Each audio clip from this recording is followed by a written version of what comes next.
Hello! Levels Plus Weekly time yet again for episode 36. Just hard to believe. It's not that far from now that this whole thing got started. So it's just kind of blowing my mind. I just remember wearing a beanie for so much of the first few episodes, and we're back in the season where wearing one is comfortable again. Anyway, enough digression. We're here to talk about a couple things today. I'm going to talk about Metroid Dread. Surprise! I got through it last weekend, and I have a lot to say, so we're going to do a little off-the-cuff review. And then, as promised, I want to wrap up the arcade history piece of the series that I started in September. But before I jump into that, there's a couple little bits I want to talk about in terms of future episodes of the show, because I've been thinking a lot about it, as well as a separate announcement. And we'll do the separate announcement first, which is Femtendo 1983 to 1986. I've submitted it to Amazon. I'm getting a proof. I hope to have that next week, and the book to be live by the end of October, which is incredibly exciting. I cannot wait to share this labor of love, because seriously, that's what it has been, with everyone. And I did place another and probably the last order for carts for 87 and beyond. So I expect to get that this week, barring any international shipping mishaps. So I'll keep you posted, and we'll probably have a beefy pickups in the next video. So look forward to that. I'll probably do a separate video spotlighting Femtendo in terms of the contents based on the proof, just to not pad up the Levels Plus Weekly content, because starting next week and the week after that, we're going to be covering spooky games. So I'm going to be talking about my experiences with Resident Evil and Silent Hill and Dead Space and a couple others. Pretty excited to get into those, because all three of those franchises are among my favorites, and we'll talk about other stuff as well that ties in. We'll also be doing a big thing on Castlevania, which I'm very excited to do. So that'll probably be the actual weekend around Halloween. And then November, I want to dedicate November to a lot of Smash Ultimate stuff. Since Sora's coming out this upcoming week, I'm gonna have some time to play as him and kind of understand how he works, so I can do some writing. But I also want to think about the future of Smash and give thoughts. And I've been seeing some really cool ideas being done by some YouTubers. Some have done complete overviews and ratings of the trailers for all of the characters, going back to Brawl, which I think would be kind of fun to do. And that would basically be an episode, because there's so many, and to talk about them, that would probably be over an hour just alone there. And then I literally just got done watching a really cool video by Nintendo Life, where one of their video peeps did a breakdown of their Smash Brothers history with each franchise in the game. And in his case, he did it by character, but in my case, I think I want to do that by franchise, just to make my life easier. So I'll pull out everything I've got from a particular franchise and talk about it, and then if I don't have anything, I'll explain why I don't. And I think that'll be interesting. And then I can talk about like a little bit of stuff on that. I also want to go through my favorite songs, which would also be about an hour to do. So all of these, like, that's why I'm thinking November is going to be a Smash month for Levels Plus Weekly, because there's just so much Smash content ideas that I have that I want to throw out there.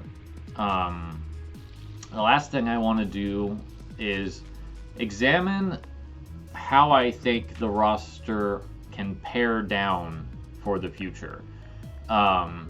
because I feel like in some areas there's too many characters and there's too many clones, or a character shouldn't be a clone, stuff like that. So I kind of want to go through the entire Smash roster and talk about how I think that some characters could be dropped, some characters could be changed.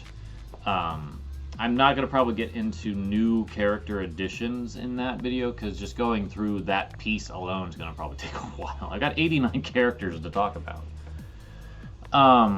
So that's what we're looking forward to in November, is just that type of stuff. And there will be probably smaller things here and there. So that's that. I do want to touch on one last thing before I jump into the Dread content, and I do want to talk about the Animal Crossing Direct and the Nintendo Switch Online pricing for the expansion pack. Just real quick, because otherwise I don't know when I'm going to do it. This episode's probably going to be the shortest one out of all the ones I've got lined up for the next 6 weeks, so might as well throw it in here. So here's the Animal Crossing part. It all looked amazing. They didn't address everything that I would like, but they addressed so many things that I'm tempted to buy the game again. Especially once the DLC comes out, because I think that Happy Home Designer piece looks really fun, and being able to create some of the things that you can do in that, like the partition walls and counters and all that stuff, that's just like, it's one of those things where it's like, yes, I would love to have counters instead of buying tables that don't match my aesthetic and being stuck with stuff. And then, of course, all the shops showing up on the Photopia Island, giving me a reason to go there. And then just like Captain being there and like new stuff. Lots of new stuff. It's what I basically needed to get interested in the game again. I don't know when I'm going to buy Animal Crossing over again, probably when I see that it's on a good sale. They got me good. Expansion pack, though. Did not expect that to be a $30 increase to get what you get. I think Nintendo was smart to bundle the Animal Crossing DLC as a perk. But if you don't want to continue paying $50 for it, then you basically lose access to that without paying the $25. And then, based on the drip that we've gotten for NES and Super Nintendo stuff, I am excited about N64 games, and I'm excited about the Genesis games, because there's stuff on there that is new to Nintendo's digital offerings.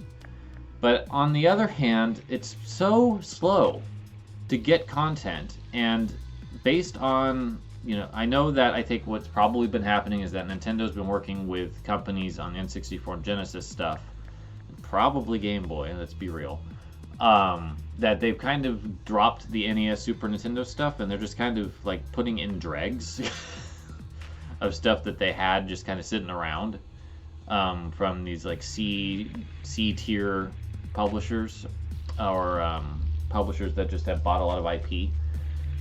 And that's fine, but every 3 months and then you get like 3 or 4 games is not very exciting. And I think to justify that price increase, we're going to need to see games more often than we do currently. And I know that this is probably, in Nintendo's view, just kind of a side thing. It's not a priority, but it should be a priority, and it should be something that we see more results out of.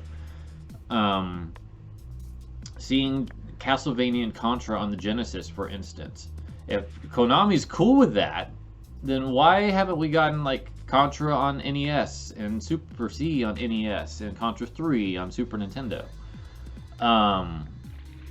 Or Castlevania 1 through 3 on NES and Super Castlevania 4 and Dracula X on Super Nintendo. I mean, like that's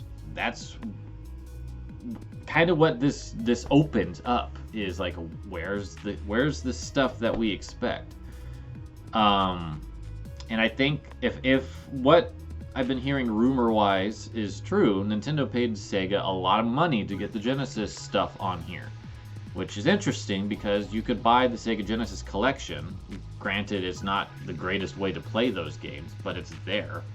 And own them versus paying a subscription fee and losing access if you don't pay the subscription fee.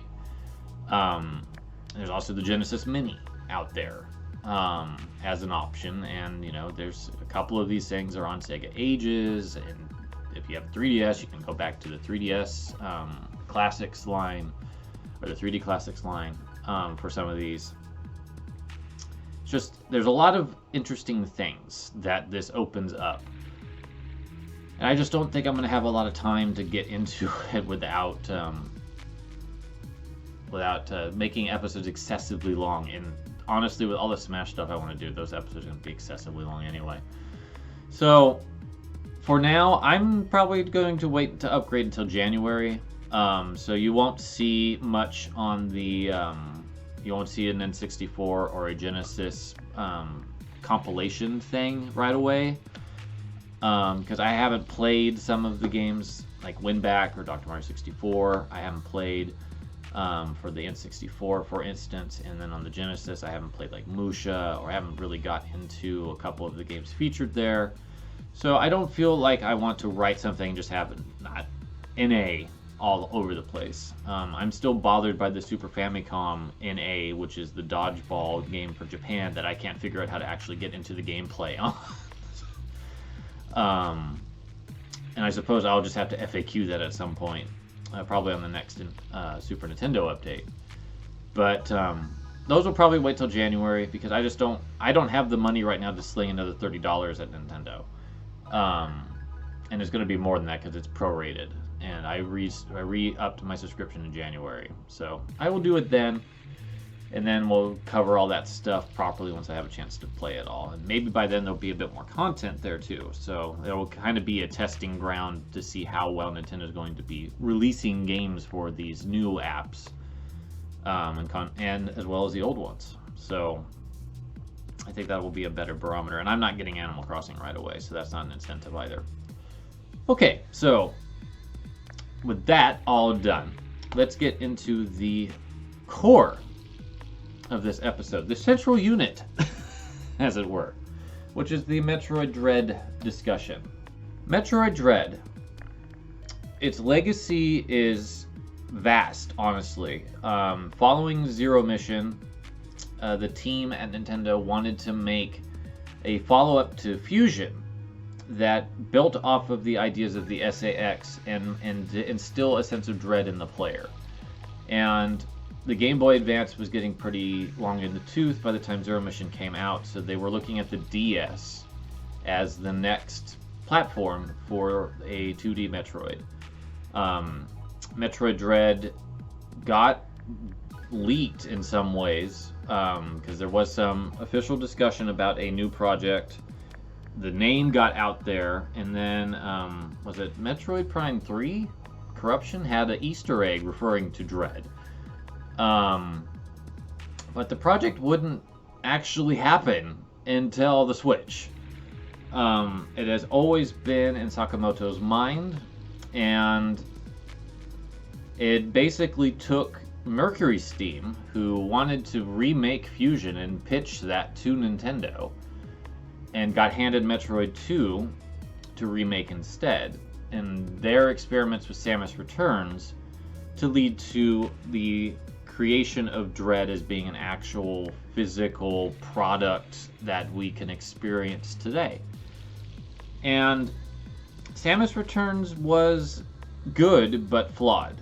And honestly, the biggest problem that it had was with how it changed the gameplay to incorporate a melee counter. I feel like, in terms of my personal perception, that Samus Returns relied too much on the melee counter and having the enemies being so tuned around it that it made backtracking and all that kind of a pain, because you always had to deal with enemies that respawned way too fast. Like, you could get from one end to the room to another end of a big room, and then realize you have to go backwards, and the enemies that you defeated in that room are back already. And your arm cannon wasn't really effective at stopping them. Even with the charge beam and the beam power-ups, it's like it made more sense to counter them. And you couldn't move when you countered in that game. So it basically grinded progress to a halt constantly.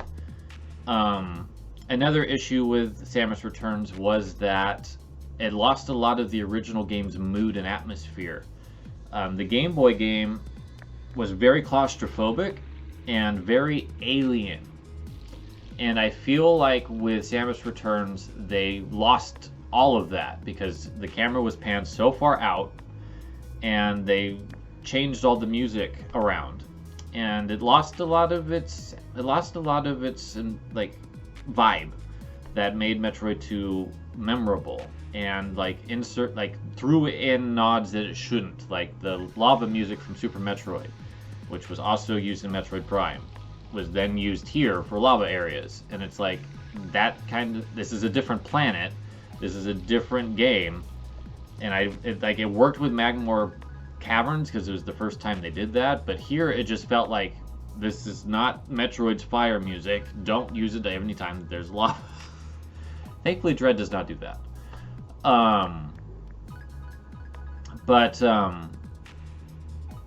So when Dread got announced at E3 this year, I was shocked that it was actually a real product and that Mercury Steam was trusted with it. But I was very excited nonetheless, and you could watch my reaction. Here's the link to it. To understand where I'm coming from with this idea, because I was blown away, and it was definitely what I wanted out of E3 was something Metroid, and I got it, and it ended up being a 2D Metroid, and just knocked me on my butt, and I was cussing up a storm, and that was basically where my headspace was for the rest of that E3. And it has been there for quite a few weeks since its announcement to release. I've talked about it quite a bit on this video show of mine. And when I finally got it, when I finally picked it up, I wasn't really sure how I was going to feel about Metroid Dread. I had done a pretty good job following the second trailer with all the spoily bits, which actually wasn't that bad, but in hindsight. But I think that a certain character being shown would have been neat to discover that organically versus having it put in our face. I know that particular character is early on in the game, but regardless of that, I still think it would have been neat if we actually got to see that without having it shown in advance. But so I just kind of backed out, and I'm glad I did, because it made actually playing Dread far more enjoyable. And that was a very long preamble to get to the actual game, but I just kind of wanted to explain why Dread's important. It's been in the works since Zero Mission in terms of a concept that Sakamoto felt couldn't be done on the DS, couldn't be done on the 3DS, and I think that's why Samus Returns ended up happening, is because Mercury Steam pitched it, and I think that Nintendo wanted to test them to see if they were the right team to handle this idea. Turns out they were. It turns out that yes, Mercury Steam was the right team to handle this idea, because Metroid Dread is the second best Metroid game ever made, in my opinion. I still think Super holds high on my list in a couple key areas, but Dread is not far behind it. In fact, when I'm going to be redoing my top 111, and Dread's going to be number 10. That's how good of a game it is. It's in my top 10 games of all time. It's an exceptionally well-made, well-paced, and well-executed game on just about every single front that it could be. Most importantly, gameplay.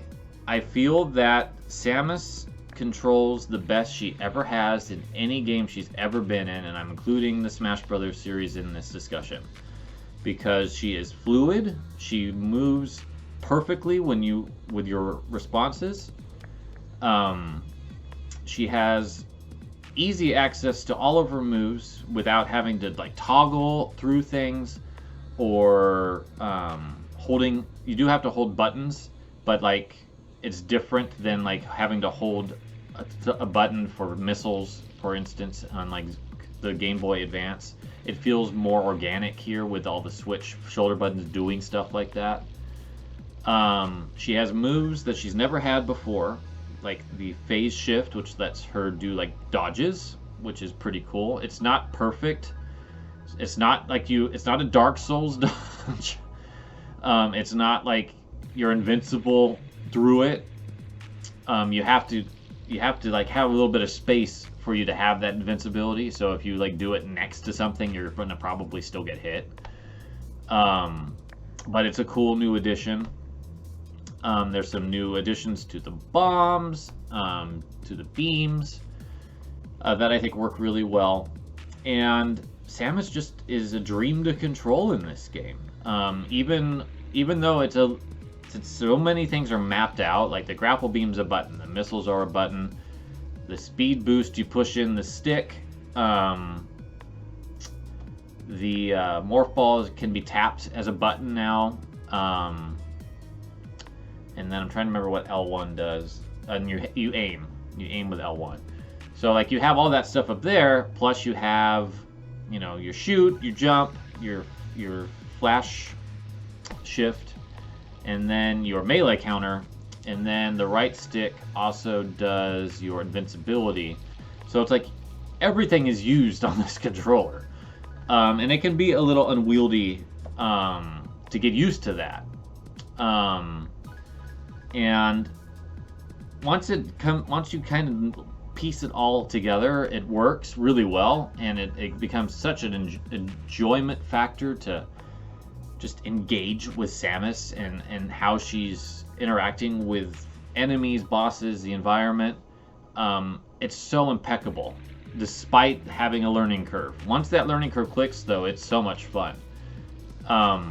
And it takes a little bit, so don't be afraid to take time with the controls and like learn how to do that. And what I did is I got 100% of the items, so I took the time to wander around a lot and to get really acquainted with how the game controls, and it really paid off in the later areas of the game. So I do recommend spending some time with what Mercury Steam has put in here, because while it's a lot to kind of organically take in, once it starts to click, it's really, really good. Samus herself is really well done. I think that her character continues what they did with Samus Returns, where it's kind of the opposite of Other M, where Other M was very overwrought with unnecessary emotion and voice acting and character assassination.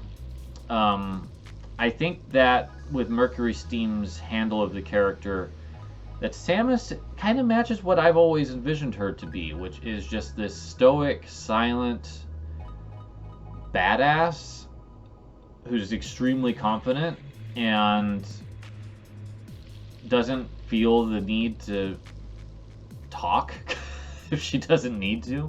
She has a couple voiced lines in this game, which was a little weird, because the majority of my Metroid experiences, because I haven't played Other M, Samus has no voice beyond like the Prime series or monologues before the game starts, or in Fusion's case, monologues in between. And I always thought Fusion was too talky. But what they did with Dread is that she speaks one line of Chozo, and then she screams. Both of which work perfectly. That's all she says. and it's effective. And I love the way that Samus handles herself in the cutscenes. I love the way that Mercury Steam moved away from fan service. There is no fan service in this game, save maybe one illustration in the Zero suit, which is not really like sexualized for that suit, which is amazing. First game in the series, I think, that they did that, because I believe Samus Returns did have that type of teaser stuff, or that titillating content at the end of the game.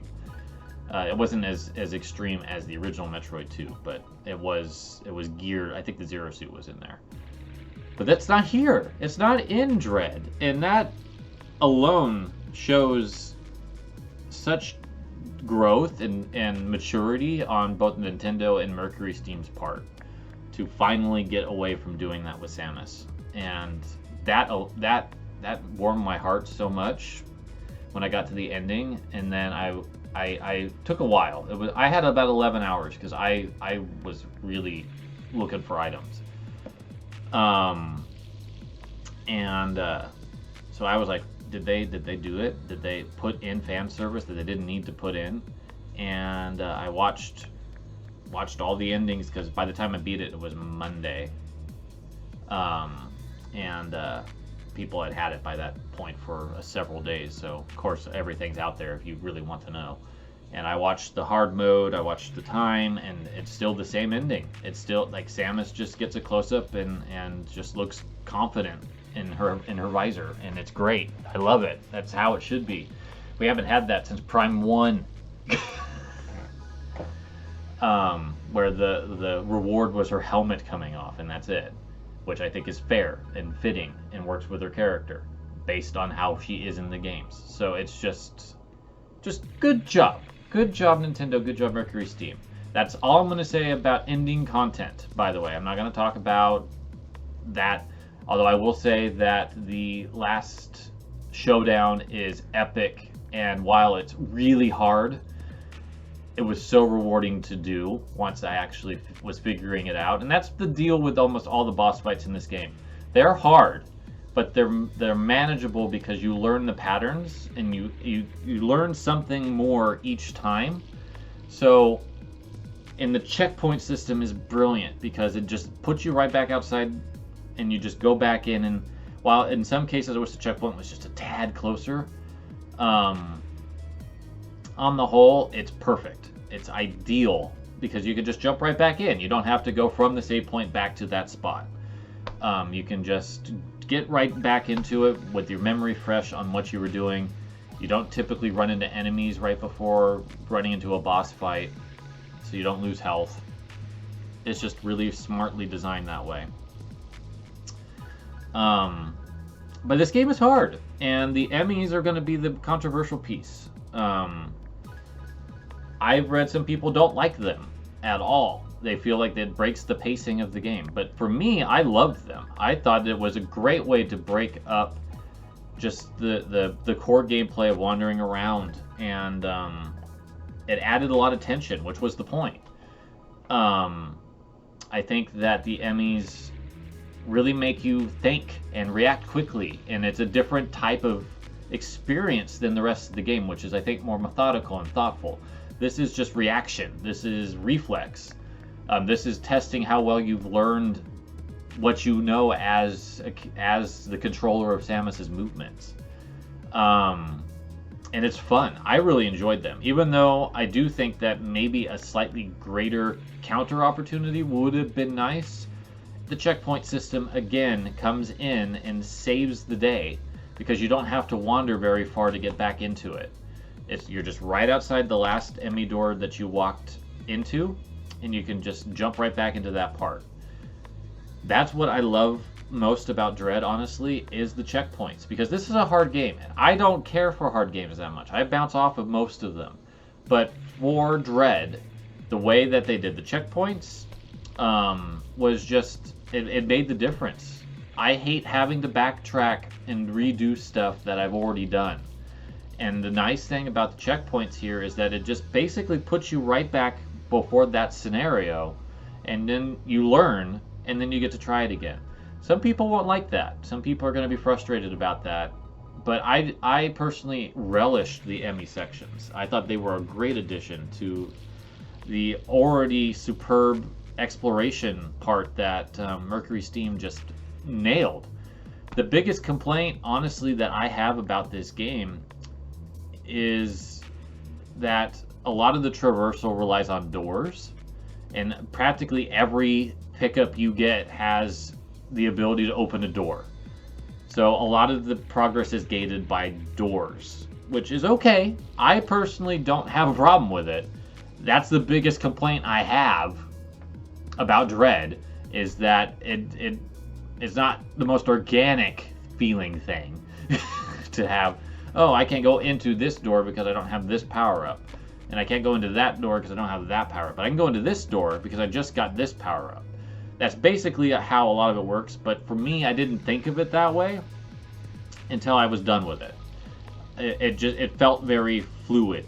Like, even though the game could be argued to be a little bit more linear, certainly more than Metroid, the original, or Super Metroid, I would even say, the way that it handles it flows. It makes sense. The progression is really nice. It doesn't feel like your hands being held. It just feels like you're making progress, and and you're getting power-ups all the time. Perhaps maybe too quickly, but on the other hand, I didn't mind that. So on the whole, the gameplay and the mechanics and all that are just awesome. I love Samus's new design. I think that her Dread suit is among the best in the series. And it gets cooler and cooler as she gets suits to expand upon it. Although I do love the teal color quite a bit. It's probably my favorite color of the Dread suits, even though that's the basic suit and you're not in it for super long. Another thing that I thought Mercury Steam did well is mixing up expectations. You don't get the morph ball right away in this game, for example. You actually get it considerably into the game. And that's different and kind of cool. It really challenges that Metroid foundation, because you get the morph ball almost first thing in the majority of the games, and it's such a key part of Samus that not having it for a while, it kind of messes with you. I've been watching other people play the game, and seeing that they can open up stuff, but they can't crawl into it. Then it's kind of interesting, because that's the expectation that the series has had, and I'm glad that Mercury Steam had the freedom to play around and experiment and challenge those expectations a little bit. Another thing that I loved about Dread, I got 100% because I felt like it wasn't impossible to get some of the items. Some of them are really hard and utilize the speed booster in really wild ways, but they're doable. There's stuff in Zero Mission where I can't even fathom how you do that, because you have to run up 6 hills perfectly timed, and it's not fun for me. But doing some of the stuff in here to figure out how to get into some of these passages, and then there was 3 that I actually watched, and then once I watched it, I was like, whoa, you could do that? So there's some really cool almost Super Metroid-esque discovery about how the speed booster mechanics work.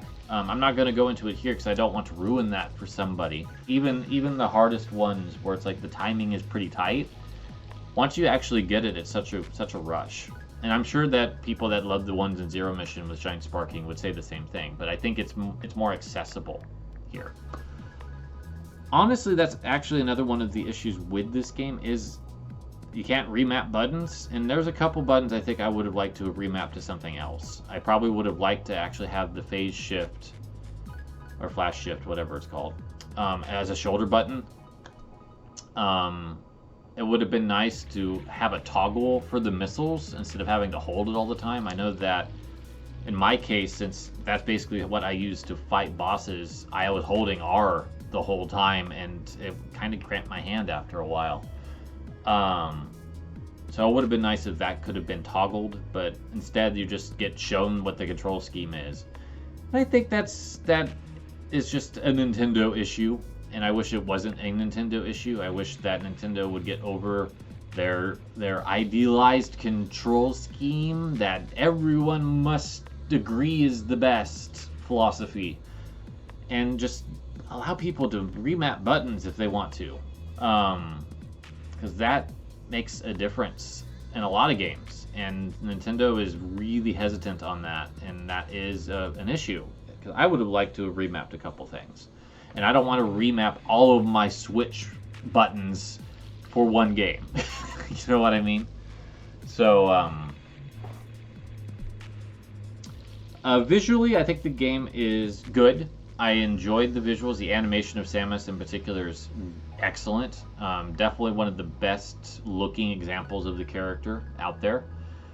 The environments probably could use a little bit more variety. A couple of the areas are a bit samey, especially the Emmy zones, because the Emmy zones are essentially all the same. So it would have been nice if there was a little bit more done on that front to spice up the game a bit in terms of its locales. But like the enemy design's good, the boss designs are great. So I don't really have any other issues there. Music-wise, and this is probably like in terms of areas that I would address, I feel like the music is probably the weakest piece of the game for me personally. I like the soundtrack. I really love the remixes of iconic themes that are appropriately used, like Samus Aran's theme from Super Metroid being used in the monologue at the beginning of the game. I like the title theme. There's a couple other points in the game where there's really well done remixes, but a lot of the new music, just it lacks the bite that the series is known for, in my opinion.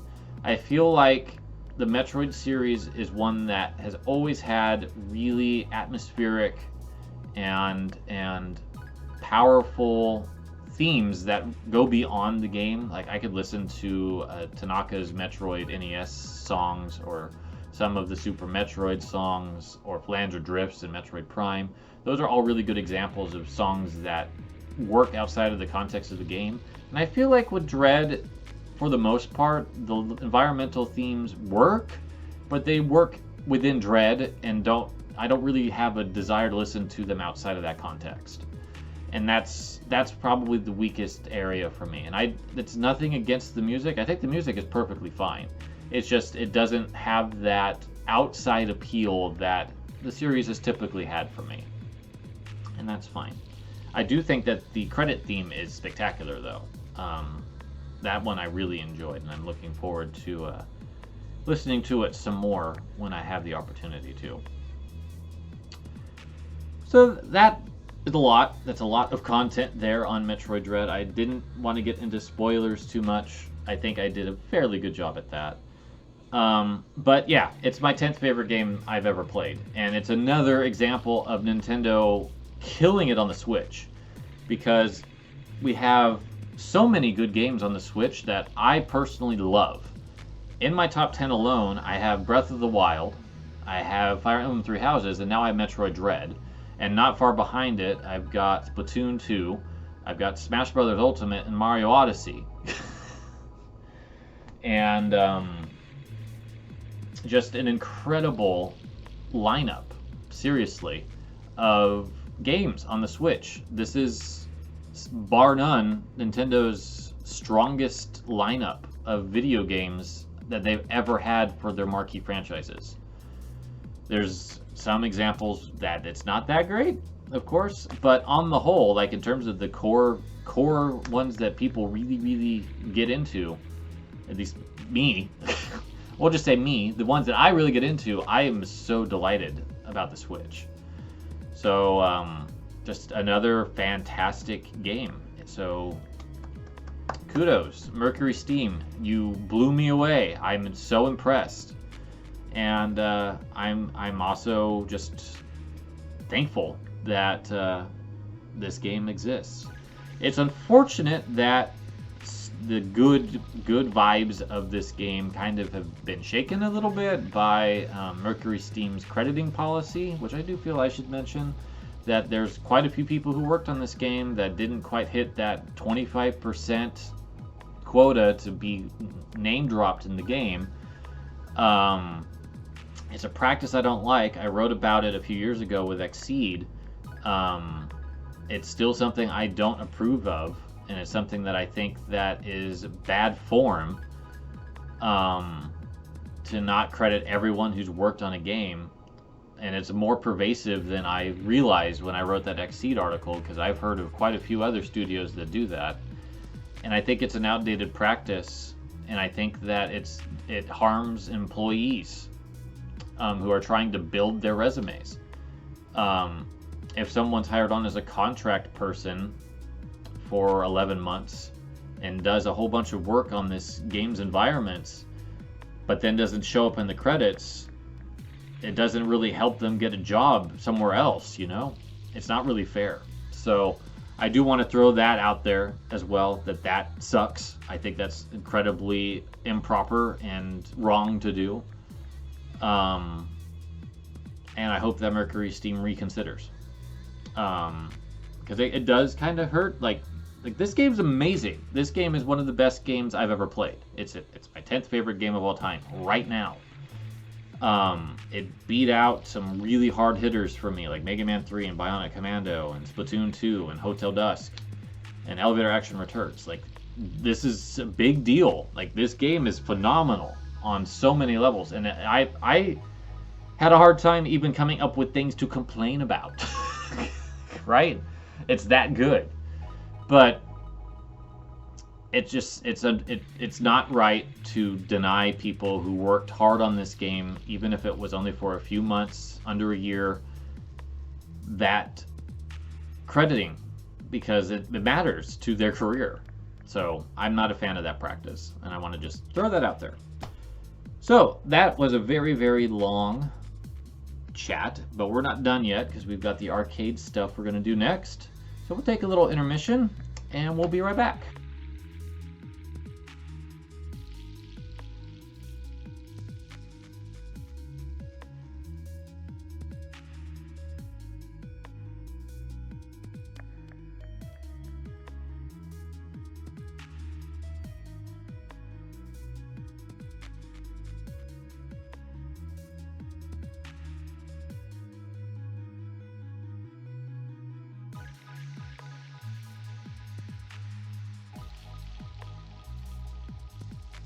Welcome back. I have done a little bit of redecorating. Ultimately, I'm going to talk about, I think, 10 games that I didn't talk about before, so that will basically exclude all the Capcom stuff that I discussed in terms of fighting games, and then we'll also exclude Donkey Kong and Zaxxon, because those were the two first games I talked about. But a couple other key games that I played in the arcade or were ported from the arcade to home that I greatly enjoyed is what we'll do. I think I'm going to skip the top 11 arcade because I just don't feel like doing a list. We'll do that later. No offense to myself, of course. But I just kind of want to talk about 10 other games from the arcade that I think really left an impact on me. And I want to start with one that's really obscure, and it's called Ladybug. It was by Universal, which is not the film company. It is a Japanese company that also did Mr. Do, if I remember correctly. But Ladybug was a game that my parents, especially my mom, greatly enjoyed, and I remember playing that a lot as a kid on the ColecoVision that we had.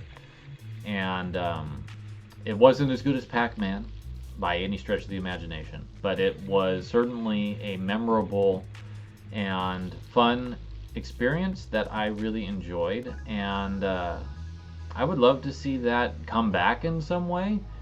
If you've looked at my arcade history of, or the early history of women in video games, I should say, that's partially why the Ladybug poster is the picture that I chose, is because I have some affiliation with that game. And it's also kind of interesting how it was marketed. Because you are very clearly insects in the game, but they anthropomorphize them into women for some reason for the marketing. But cute, charming, very simple, but very enjoyable game that I would love to replay again through legal means. I can't go any further than to throw elevator action returns out there. Surprise! I have talked about it enough and have made enough of a point of talking about it on LVLS Weekly that shouldn't be a shocker that I think it's the greatest arcade game ever made. And I'm so excited to have the Taito equivalent of this thing in March, April of next year, because it's going to be on there. And my hope is that eventually Hamster will get around to it on Arcade Archives as well. But Elevator Action Returns takes that core idea of the original Elevator Action, which is you are a spy going up and down on elevators in a building, dealing with rival agents and gang people and all that stuff, to get secret files and then escape at the bottom. That's basically what Elevator Action is. What they did with Elevator Action Returns is they took that basic concept and then made it infinitely the greatest arcade game ever made. Visually, it's stunning, incredible sprite work, powerful soundtrack. Zuntata, it just kicks it up several notches, like they tend to do with their games. It just delivers like this beautifully jazzy, wonderful soundscape that all this is happening in. And then just the moment-to-moment gameplay is so good because you're just walking around in this building, or at least in the first area. You go to different locales and later on in the game, like an airport and a dock and it's like a subway system onto like an alleyway. It's all just wonderfully done and beautiful environments, but the gameplay is so good. It's not complex, but it controls so well, and it just feels good to play it. Like the moment to moment, just walking around, entering a door to dodge an enemy attack and get a bonus item, and then using that door to deflect bullets, shooting the lights out so it can drop on enemies' heads, using the elevators themselves to get out of the way of enemies, and then if they happen to be underneath or above you, you can smush them. It's very brutal. Using the environment in some areas, it's just what a wonderful game that is.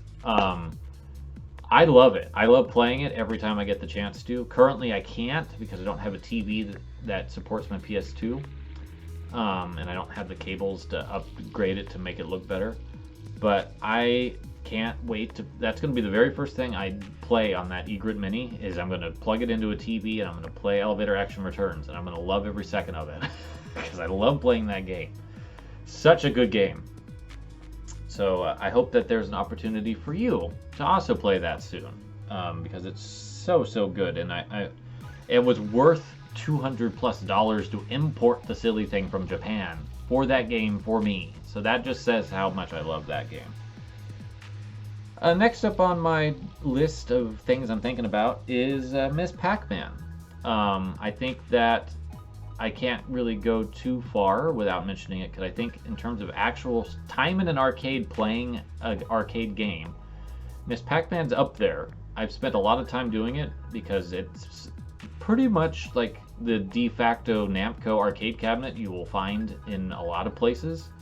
We'll have that in either Galaga or Galaxian on it, and it's still such a superb game. And it's unfortunate the way that the licensing of that has happened. It should be Namco's, right? It's actually complicated because Namco didn't develop it, Midway did, And it wasn't Midway itself, it was a small team of an outside contractor that developed it. And those rights have kind of got tied up with cheap retro machine maker AtGames. And so Namco and AtGames are kind of arguing over it. And that's why you don't see Miss Pac-Man a whole lot.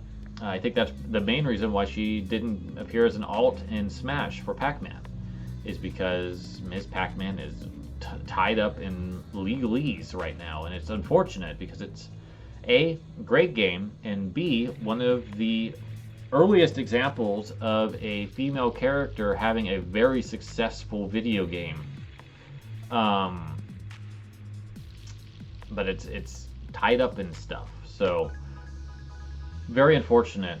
But I do talk about it a bit in my early history of women in video games article, which I'll just link that here. I've mentioned it twice now. If you want to check that out, that is going to be a book as well. It's going to be the Femtendo Zero is kind of how I'm looking at it. Moving on, another fantastic example of an arcade experience that I played at home is Data East Night Slashers, which unfortunately cannot be played in a very great way on the Switch. Data East's current rights holder, at least for the majority of their properties, is Gmode. And just to slightly divert, Data East franchises, when they went bankrupt, kind of went to 4 different places. So the majority went to Gmode, but a few went to Payon, which includes Karnoff and Chekhov and the Glory of Heracles. Those all went to them. The Metal Max series went to another company. I don't remember who. And then there's another company that has one other thing. And then Gmode has the rest of it. So most of what you see in terms of Data East compilations comes from Gmode. The Wii arcade classics that Majesco published is through Gmode. And then on the Switch, before Gmode worked out a deal with Hamster, they worked out a deal with who was then Flying Tiger Entertainment. Almost better known for the guy who was behind the Johnny Turbo marketing for the Turbo graphics, being the guy who owns that company. He got the rights to several Data East games. You can get them on the Switch. I don't really recommend doing so outside of Heavy Burger, which is a new game that they developed, which is actually very good and is usually pretty cheap. And Night Slashers, only because there's no other way of doing it currently.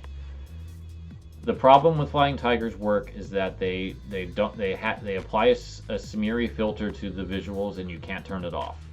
And then the emulation's not anywhere as good as anything M2's done, anything Hamster's done. So it's kind of a mediocre emulation package, unfortunately.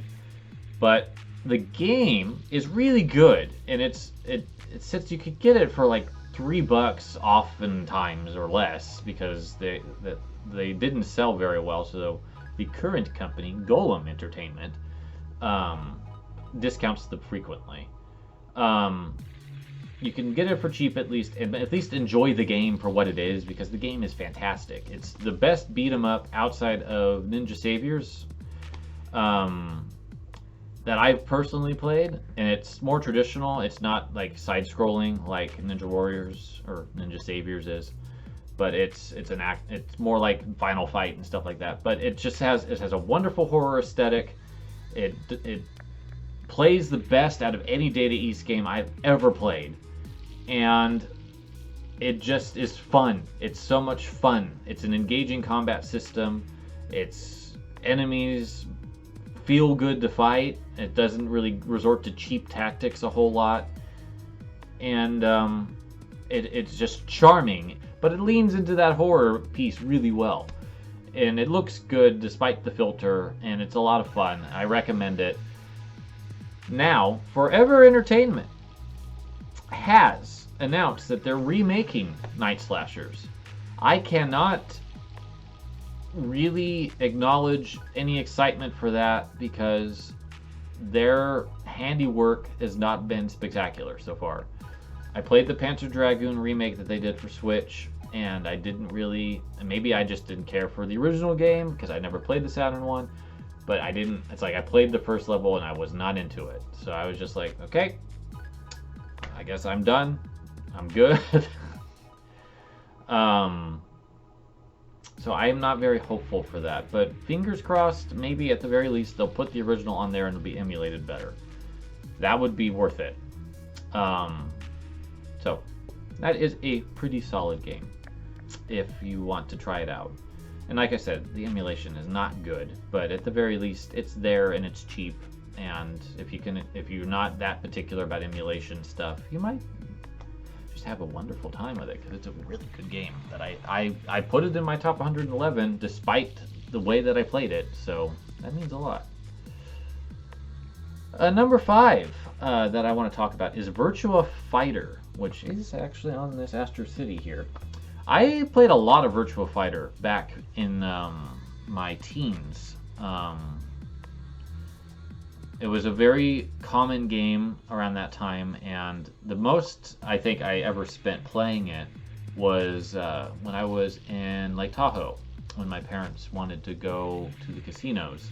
They had really nice arcades in a couple of the casinos there, and I just remember spending a lot of time on Virtua Fighter. Even though Virtua Fighter 2 and 3 were there, it was a lot cheaper to play Virtua Fighter 1 than it was 2 or 3. And I liked Virtua Fighter 1. And it's funny because it's like, even though I think 3 is actually my favorite in terms of aesthetics and gameplay, but I just spent more time with 1, and it's the one that I think about when I think about Virtua Fighter, because it was a revolutionary game. Even though it's clunky and the air physics are really weird, it blew people's minds back then, and it's very fluid for its time, and it's fun. And while it's probably like I said, I think 3 is the one that I've gravitated towards. I would like to try 5, whatever the remaster was, whenever I get a PS5. But until that point, I have to say that 1 and 3 I just remember spending a lot of time with, but 1's the one that I'm bringing up because I spent so much time with it. I never beat it, I don't think. I don't think I ever got past Dural, but I actually did get far enough to see Dural. So I did spend quite a bit of time with it. Number 6, I want to talk about, well, I'm going to do number 6 and number 7 because Konami did some very good licensed beat-em-ups in the arcade that really didn't get proper great ports ever. And I want to talk about X-Men, and I want to talk about The Simpsons. And then I'll probably spend 8 on the Ninja Turtles games, so we're going to be on Konami for a while. But X-Men, I love the arcade X-Men. Even though it's not very deep, even though it's kind of cheap, it's blew my mind that you could play that with 6 people. It was so much fun when you actually had everybody there and just running through. I usually played Dazzler or Nightcrawler, and it was so much fun. It was so well animated. The intro theme just got you pumped, and the really awkward voice quotes just were so loud. Welcome to Die is still like in my head. There's a Lame Genie cover of the intro theme that I'll link here that is so good. It just gives me so many positive vibes when I hear it. But that game is so fun, and it's never properly been ported. I think briefly it was on PS3 and Xbox, briefly.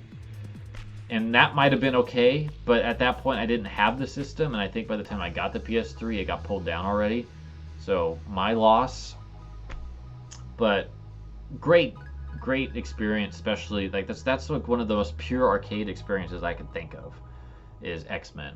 The Simpsons is also very good and only had a PC port. I don't even think that one got, because I think the Ninja Turtles games and X-Men got the PS3, Xbox 360 treatment, but I don't think the Simpsons did. And that one's just like, it's still a really fun game, and it's probably one of the more interesting Konami beat 'em ups because you actually get to like do team up attacks, and it's animated really well. It's really simple. Again, that's kind of what the formula was for Konami beat 'em ups for the most part, was just kind of simple, engaging gameplay, but it works. And I don't even like The Simpsons. I didn't watch the show. I had no real basis of understanding why people like the show. I still don't. It's not something I wish to necessarily engage in. But the arcade game is really good. I really like it. And it's a shame that it's never really got a chance at a second life. And then the Ninja Turtles games. I have to talk about both of those because I spent a lot of time playing both the arcade game and Turtles in Time in the arcade as a child and as a teen, and they're both excellent. The NES port of the arcade game is good for what it is. It's definitely different. It's not the same game, but it's good. And Turtles in Time on the Super Nintendo is arguably better. It's arguably better, although you can't play it with 4 players. But I think that they added some cool, like, more stuff that relates to the show, and I think that it's a little bit better on the Super Nintendo, despite the loss of 2 players. But I remember spending a lot of time with those, and they're really good. They're really, really good.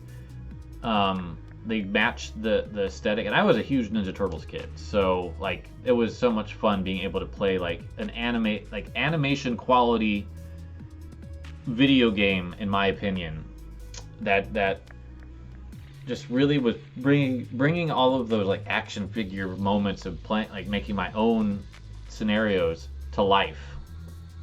So much fun. All right, next two. Let's just wrap this up with a couple other games. So I've got Terry here. I think I do need to mention King of Fighters 99, which was a I played on the Dreamcast, but I think I do need to mention it here. I'm going to go ahead and lump Neo Geo under arcade because that was primarily how most people interacted with it. King of Fighters 99 introduced me to SNK's fighters. I dabbled maybe a little bit from time to time in the arcade, but it wasn't until I got Evolution on the Dreamcast that I actually got into it and fell in love with SNK's fighting legacy. That's why Terry being in Smash is so awesome to me, is that I really enjoy SNK's fighting legacy. And I've gone back and played quite a few different Neo Geo games. I played most of the Fatal Furies through the Battle Archives on the PS2, which I still have the second one for. Garo Mark of the Wolves, of course. I think I'll discuss that as my last one, because that is on my top 50. But I have to throw SNK somewhere, and I spent a lot of time on Evolution, and then I got into 11, and then I played quite a few of the games since then. And it was that game that got me into it. And SNK's legacy as an arcade and developer is massive and really, really extraordinary. And then Garo, Mark of the Wolves, is the best fighting game they made, and really close to the best fighting game ever made, in my opinion. I think it's third, because I think Smash Ultimate, and then I think I've got Capcom vs. SNK 2, and then I have Garo, Mark of the Wolves. I didn't get a chance to play Garo until the Switch, because it wasn't ported a lot of places. But once I actually got it on the Switch and got into it, I fell in love with it. It's so much fun being able to play such a beautiful, like, this is like the Neo Geo stretch to its near limits in terms of animation quality, in terms of depth, in terms of what it's throwing out there as backgrounds. It's just a beautiful game and so fun to play. It is so much fun to play. I like playing as Rock. He's definitely my favorite character in that game. But it's so much fun to play that game and just embrace everything. And now that I've opened up the SNK door, I'm thinking of so many other games that I could talk about. But we'll continue this arcade discussion another day, probably in December or maybe next year. Because it's like I realized, like, once I opened the SNK door, it's like, oh man, I've got Metal Slug that I didn't talk about, or like I could get into The Last Blade 2, and then like I didn't talk about a single Capcom arcade game. And I didn't really get into anything else that Taito did, because I was trying to be kind of diverse. But that's the problem, is that there's a lot of really great stuff that the arcade brought, and trying to condense it all into like a 25-minute discussion is really hard. But there's 10 arcade games that I love, or I have really fond memories of. And that will wrap up the arcade history for now. Like I said, we've got quite a slew of things to look forward to. We've got spooky games the rest of the month, and then we've got Smash for November. It's gonna be a good time here on Levels Plus Weekly. It's gonna be very enthusiastic, very exciting. Cannot wait to talk about all this stuff, especially the Smash stuff. I'm so hyped about all these Smash ideas. So I hope that you will enjoy them too once they are here. Thank you so much for watching today. I really appreciate you. I hope you have a wonderful, wonderful week, and we'll see you next time. Take care, friends.